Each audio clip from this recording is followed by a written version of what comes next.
Marwadi university మంచి భవిష్యత్తు కోసం తెలుగు విద్యార్థులు ఇష్టపడే university. Call 9059052378 9059052379. Welcome to I dream. ఈ వారం మన guest one of the best flying expert, పేరు కెప్టెన్ ఎస్ఎన్ రెడ్డి గారు, director aviation academy Telangana. Captain Reddy గారు దాదాపు 25 గంటలు ఎయిర్లో పనిచేసిన అనుభవం ఉంది. అంతేకాకుండా రాజీవ్ గాంధీకి ఆయన ఇన్స్ట్రక్టర్గా చేశారు. అటువంటి వ్యక్తిని మీకు పరిచయం చేస్తున్న, సాధారణంగా చాలామందికి ఎయిర్ ఫోర్స్లోకి వెళ్ళాలి, పని చేయాలి ఉద్దేశం ఉంటుంది. కానీ ఏ విధంగా ఎంటర్ అవ్వాలి, ఎలా నేర్చుకోవాలి అనే విషయాన్ని తెలుసుకోవాలంటే ఖచ్చితంగా మనం ఎస్ఎన్ రెడ్డి గారి ఇంటర్వ్యూ చూడాల్సి వస్తుంది. సార్ నమస్తే అండి. దాదాపు 25 గంటలు మీరు ఫ్లయింగ్ చేశారంటే ఇది ఆషామాషి వ్యవహారం కదా. చాలా మోస్ట్ సీనియర్ ఆఫీసర్ అండి. అందులో రాజీవ్ గాంధీ గారు లాంటి వాళ్ళకి ఇన్స్ట్రక్టర్ అంటే ఆయన మీలాంటి వాళ్ళ క్రీమ్నే సెలెక్ట్ చేసుకుంటారు తప్ప ఎవరెవరినో తీసుకోరు ఆయన. అసలు రాజీవ్ గాంధీ గారికి మీకు పరిచయం అలాగే వచ్చింది?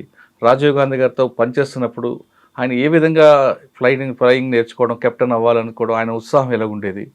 తర్వాత రాజశేఖర రెడ్డి గారి విషయంకి వచ్చేసరికి, ఒకవేళ రాజశేఖర రెడ్డి గారు ఆ రోజు ప్రయాణం చేస్తున్న సమయంలో మీరే ఉండుంటే ఆ వెదర్ బాగోలేదని పక్కన పెట్టేవారు.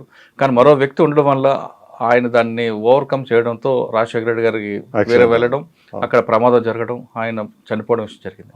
ఆ రోజు ఏం జరిగిందండి? రాజీవ్ గాంధీ గారి దగ్గర నుండి రాజశేఖర రెడ్డి గారి వరకు ప్రతి విఐపి కూడా మిమ్మల్ని ఫస్ట్ ఎంచుకుంటారు, ఎందుకంటే మీకున్న అనుభవం ఆ విధంగా ఉంది కాబట్టి. మన జరిగిన రాజ్నాథ్ సింగ్ గారు కావచ్చు, రేవంత్ రెడ్డి గారు కావచ్చు, టాప్ వివిఎఫ్స్ అందరూ మీ దగ్గర ఉన్న వాళ్ళే. రేవంత్ రెడ్డి గారు కానీ, రోషయ్య గారు కానీ, ఎవరు అవనండి, ఎవరు అవనండి, మీ దగ్గర మీ అనుభవం, మీకున్న నాలెడ్జ్ ప్రకారం వెళ్తుంటారు. ఒక సాధారణంగా వెదర్ బాగాలేదనుకోండి, బాగాలేని సమయంలో వివిఐపి మూవ్మెంట్ కావాలనుకుంటే మీరు ఆల్టర్నేటివ్స్ చెప్తారా? లేదు ఖచ్చితంగా అటు నుంచి మీరు దాన్ని వేరే రూట్లో పంపించి ఏర్పాటు చేస్తారా? లేదు వివిఐపి మాటకి ఒబే చేస్తారా? ఈ ప్రశ్న సమాధానం చెప్పే ముందు ఎస్ఎన్ రెడ్డి గారి కుటుంబ నేపథ్యం, ఎస్ఎన్ రెడ్డి గారు బై ఛాన్సా బై చాయిసా ఎయిర్ ఫోర్స్ రావడం? Became pilot by choice. Oh. I was very much interested to become a pilot. Right. Especially to be family of mother, father. My mother, father, both are from the landlords only. ఎక్కడ native? ఎక్కడ? Native of Huzurabad తాలూకాలో Duddanapalli village. But మాకు మక్తా అని ఉంది మా మేనమాల తరఫు నుంచి, అక్కడ మాకు ప్రాపర్టీ వచ్చింది. అది ఓన్లీ మా 4-5 ఫ్యామిలీస్ది అన్నమాట. చుట్టూ 4 విలేజెస్ ఉన్నాయి, ముత్తారం, కేశవపట్నం, మురంగూరు, ఇట్లా 4 విలేజెస్. 4 విలేజెస్ మధ్యలోనే అంతా మా మేనమాలలో వెళ్ళాయి అనమాట. అంటే మా తాతగారి ప్రాపర్టీ అలా. అయితే అది రోడ్కు దగ్గర ఉంటుంది, just about 1 kilometer from the road. So most of our properties are there only. Okay. So we come from the background of agriculture and landlord family. Sir, ee profession lo enduku vacharu? I was very much interested to join the flying side. So I was keen to join the Air Force. In Air Force koraku apply cheste appudu naaku 17-18 years age unte parental consent form kavali. మా నాన్నగారు ఇవ్వలేదు, ఇది risky job, ఇది నేను ఇవ్వదాలనని. తర్వాత మా మేనమావ గారి దగ్గర పోయినాను, ఆయన ఎంఎస్సి చేసి వచ్చిండు బనారస్ యూనివర్సిటీ నుంచి. అనుకున్న ఆయన అట్లీస్ట్ హెల్ప్ చేస్తారు అనుకుని ఆయన దగ్గర పోయినాను. ఆయన కూడా అనగా అంటే ఇది ఎయిర్ ఫోర్స్ది పెద్ద responsibility, I cannot take chances, I cannot do it అన్నాడు. ఇక అప్పటి నుంచి I had no other choice except keep waiting till I get another opportunity to go. Then when I have seen the small aircrafts flying at the Begumpet airport. So that has given me an interest to go and find out where from these aircrafts are flying. So I came to know this Andhra Pradesh Flying Club. Okay. అక్కడ నుంచి ఈ aircrafts fly చేస్తున్నాను. అక్కడ పోయి నేను అడిగినాను, వాళ్ళ membership తీసుకోవాలంటే what is the procedure and all that. I completed that and I joined there.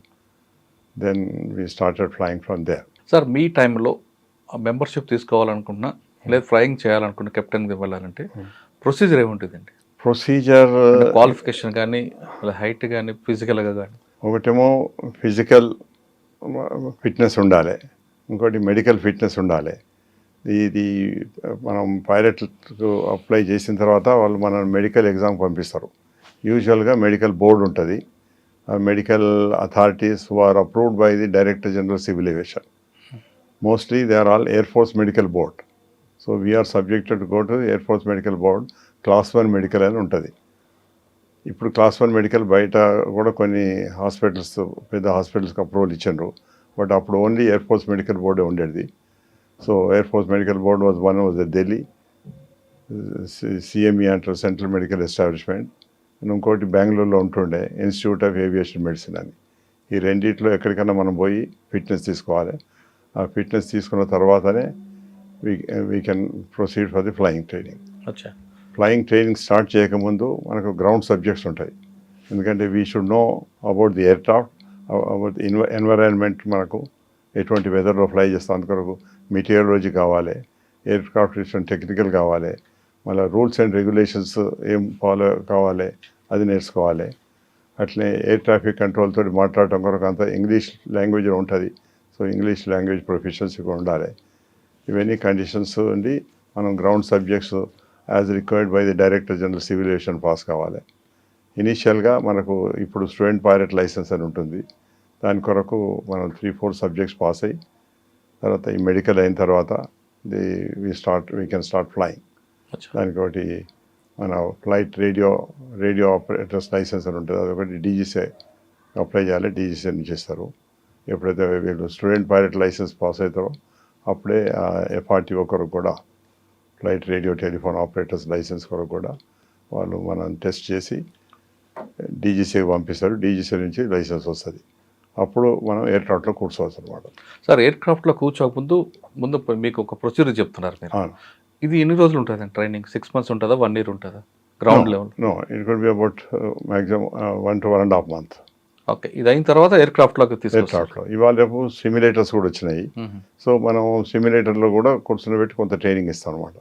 వాటిని సిమ్యులేటర్స్ అంటారు. తర్వాత ఇంకా అడ్వాన్స్ వాటిని ఫ్లైట్ సిమ్యులేటర్ అంటారు. ఫ్లైట్ సిమ్యులేటర్ అంటే దాదాపు ఎయిర్క్రాఫ్ట్లో ఎంత ఫీలింగ్ ఉంటుందో అంత ఫీలింగ్ ఉంటుంది అనమాట. That is almost like an aircraft. అదే మన బెగ్గంపేటలో ఉన్నాయి కదండి. ఉన్నాయండి. ఇప్పుడు సెంట్రల్ ట్రైనింగ్ ఎస్టాబ్లిష్మెంట్ అని ఇండియన్ ఎయిర్లైన్స్ ఎయిర్ ఇండియా ఉన్నది. అక్కడనే మొత్తం అప్పుడు ముందు అదొకటే ఉండే ఇండియాలో, ఇప్పుడేమో ఫారిన్ కంట్రీస్ పోతున్నారు, వేరే ఎయిర్లైన్ కూడా అటువంటి ఫెసిలిటీస్ వచ్చినాయి, ప్రైవేట్ వచ్చినాయి. అప్పుడు ఓన్లీ ఇండియన్ ఎయిర్లైన్స్ ఎయిర్ ఇండియానే ఉండే. ఇండియన్ ఎయిర్లైన్స్ ఫెసిలిటీ ఏమో హైదరాబాద్లో ఉండే, ఎక్కడైతే రాజీవ్ గాంధీ గారి ట్రైనింగ్ అయిందో దాంట్లో నేను ఇన్స్ట్రక్టర్ ఉంటుని, తర్వాత ఎగ్జామినర్ అయినాను, తర్వాత నేను డిప్యూటీ జనరల్ మేనేజర్ అయినాను, general manager operations and training అయినాను. అక్కడనే నేను డైరెక్టర్ వరకు వచ్చినమాట. సార్, ఇప్పుడు ఎయిర్క్రాఫ్ట్లో తీసుకువెళ్ళారు, వెంటనే మనకి కెప్టెన్ సీటు, కో పైలట్ ఇవ్వకుండా ముందు క్రాఫ్ట్ మీద మనకు సబ్జెక్టు నాలెడ్జ్ చెప్తారా? డైరెక్ట్గా తీసుకెళ్ళి కూర్చోబెట్టారు. మొదలేమో ఇది ట్రైనింగ్ అవుతుంది, 200 hours ఆఫ్ ట్రైనింగ్ కావాలి. వాళ్ళకు commercial pilot license director general civil aviation government of India నుంచి వాళ్ళ లైసెన్స్ ఇస్తారన్నమాట. ఇచ్చిన తర్వాత అప్పుడు మనం ఎయిర్లైన్స్కి అప్లై చేసి ఎయిర్లైన్లో సెలెక్ట్ అవుతాం. ఎయిర్లైన్లో సెలెక్ట్ అయిన తర్వాత వాళ్ళు మనను వాళ్ళ దగ్గర ఫ్లైట్ సిమ్యులేటర్స్ ఉన్నాయి, ఇప్పుడు దాంట్లో ట్రైనింగ్ ఇస్తారు. ట్రైనింగ్ ఇచ్చిన తర్వాత మళ్ళీ ఎయిర్క్రాఫ్ట్లో చెక్ చేస్తారు. చెక్ చేసిన తర్వాత అప్పుడు ఒక ఇన్స్ట్రక్టర్ ఎగ్జామినర్ సర్టిఫై చేసిన తర్వాత వాళ్ళను కో పైలట్గా తీసుకుంటారు. కో పైలట్గా వాళ్ళు ఒక 2.5-3 years ఫ్లై చేయాలి, దాదాపు 1500 గంటలు ఫ్లై చేయాలి. చేసిన తర్వాత if they are suitable they will be taken for captains training. Captains training ఇస్తారు, దాన్ని అప్పుడు కమాండర్ అంటారు అనుకోండి. బట్ అనౌన్స్ చేస్తే మాత్రం your captain name is so and so అని అనౌన్స్ చేస్తారు. అది అప్పుడు వీళ్ళ శాలరీస్ కూడా ఆల్మోస్ట్ 3 times అవుతాయి.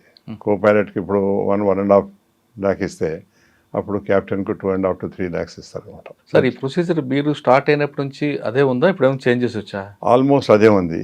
అప్పుడు ఇప్పుడు student pilot license, private pilot license, commercial pilot license, తర్వాత ఇప్పుడు ఎయిర్లైన్ ట్రాన్స్పోర్ట్ పైలట్ లైసెన్స్ ఉంది.